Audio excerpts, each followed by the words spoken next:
Group of citizens, concerned citizens from around the state of Goa.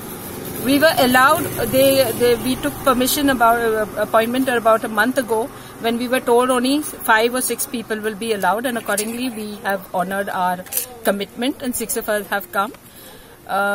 We have gone to the governor simply with the issue that for the last 8 months our state has been suffering, and we have told her very clearly that the poor, the marginalized and the very common man, the women are the worst sufferers in the state because there is no governance. We told her that we completely sympathize with our Chief Minister. It is humiliating for us, the photograph that was put out yesterday, that in such a terribly sick, ailing state, they have made him sit in a chair and hold a meeting. Now, this is not what a human being should be treated as. That is our request to her was, since he is in this condition and for the last 8 months there has been no cabinet meetings, the assembly sessions have been affected, we have asked that her Chief Minister be honorably allowed to rest and be asked to rest at home, and either appoint a Chief Minister or dissolve the assembly.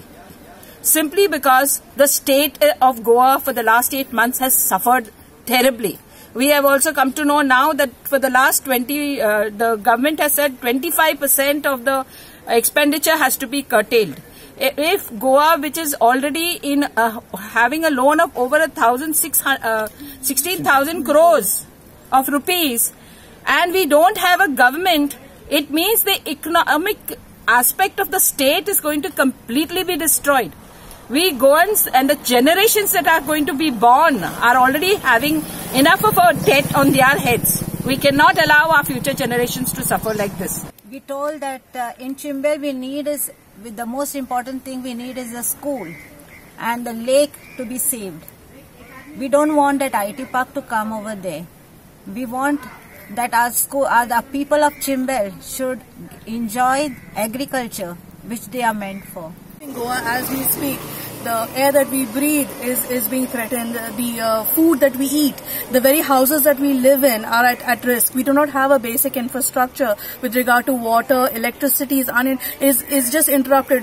The people of Goa, this land belongs to us, and if we ourselves are not being given the rights that we are promised or are deserving to us, what's going on right now? This political merry-go-round is just not beneficial to us. In fact, it's a crisis on Goa, and it has to change.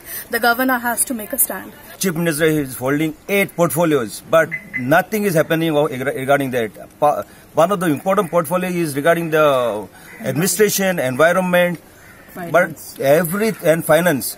These are the portfolios are stacked. No action is taken in most of the issues, and environment is completely deteriorated. Lot of illegalities, lot of damages are caused to environment and the people as a whole. And the policing, which is also another portfolio which he is holding, since he is not there, they act as if they are the bosses.